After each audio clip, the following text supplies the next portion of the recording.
नमस्ते, मैं हूं अभिषेक। आप देख रहे हैं नवभारत टाइम्स ऑनलाइन। पुलिस के पास एक फोन कॉल आता है कि एक घर में अधेड़ उम्र का पुरुष काफी हिंसक हो रखा है, घर वालों की जान लेने पर आमादा है। पुलिस पहुंचती है, उस हिंसक व्यक्ति को हिरासत में ले लेती है। हिंसा के दौरान उस व्यक्ति को भी चोटें आई होती हैं, तो पुलिस अगली सुबह उसे प्राथमिक उपचार के लिए, मेडिकल के लिए हॉस्पिटल ले जाती है। और यहाँ 23 साल की जो डॉक्टर उस इंसान का इलाज करने आई होती है, उसका मेडिकल एग्जामिनेशन करने आई होती है, उसे ही चाकू घोंप घोंप कर ये व्यक्ति मार डालता है। ये पूरा मामला केरल के कोल्लम जिले का है। 9 मई की रात स्थानीय पुलिस के पास फोन आया कि 40-42 साल का व्यक्ति एस संदीप अपने ही परिवार के साथ किसी सनकी की तरह बर्ताव कर रहा है, परिवार के लोगों को पीट रहा है, जान लेने पर उतारू है। पुलिस पहुंची और 9 मई की रात ही संदीप को हिरासत में ले लिया गया। पुलिस हिरासत में भी वो बड़ा अस्थिर सा किसी सनकी व्यक्ति की तरह बर्ताव कर रहा था। 10 मई की सुबह संदीप को कोल्लम जिले के कोट्टारा कारा में एक सरकारी हॉस्पिटल ले जाया गया। उसने पिछली रात घर में जो कोहराम मचाया था, उसमें उसे भी चोटें आई थीं, इसलिए उसका प्राथमिक उपचार कराया जाना था और मेडिकल एग्जामिनेशन भी। डॉक्टर वंदना दास ये पहुंची आरोपी संदीप के फर्स्ट एड के लिए।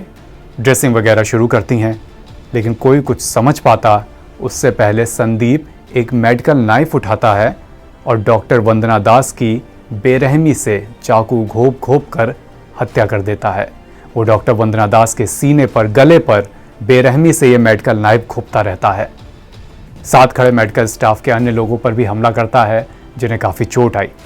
लेकिन सनकी हमलावर संदीप के इस भयानक हमले में 23 साल की डॉक्टर वंदना दास की मौत हो गई। वंदना दास 23 साल की थीं, MBBS डॉक्टर थीं।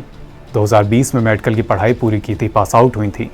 जिले के युवा और टैलेंटेड डॉक्टर्स में उनकी गिनती हो रही थी। आगे एक बड़ा करियर था, बड़ा जीवन पड़ा था। लेकिन किसे पता था कि डॉक्टर वंदना, जिसका इलाज करने के लिए हॉस्पिटल पहुंची हैं, वही उनकी जान ले लेगा। हमलावर को पुलिस ने गिरफ्तार कर लिया है, आगे की कार्रवाई जारी है। इस बीच ADGP law and order Ajit Kumar ने कहा, डॉक्टर दास इस हमलावर की ड्रेसिंग कर रही थी जब उसने हमला किया। उसने वहां मौजूद अन्य लोगों पर भी हमला किया, वो भाग गए। दुर्भाग्य से डॉक्टर दास भाग नहीं सकी और हमले में उनकी जान चली गई। एक तरफ डॉक्टर वंदना दास की इस तरह से रूह कपा देने वाली हत्या, और दूसरी तरफ केरल की स्वास्थ्य मंत्री वीणा जॉर्ज ने इस मामले में बेहद असंवेदनशील बयान दिया है। उन्होंने कहा, डॉक्टर हाउस सर्जन थीं, फील्ड में वो नई थीं।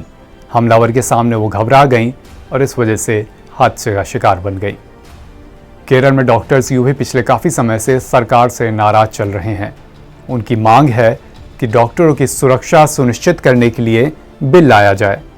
एक तरफ लंबे समय से पेंडिंग ये मांग, फिर डॉक्टर दास की नृशंस हत्या, और उस पर भी स्वास्थ्य मंत्री का ये असंवेदनशील बयान। इन सब बातों से डॉक्टर्स काफ़ी भड़के हुए हैं। पूरे कोल्लम जिले में भयंकर बवाल मचा हुआ है। पूरे जिले के डॉक्टर्स हड़ताल पर चले गए हैं। हाउस सर्जन एसोसिएशन के मेडिकल स्टूडेंट्स वो भी हड़ताल पर हैं।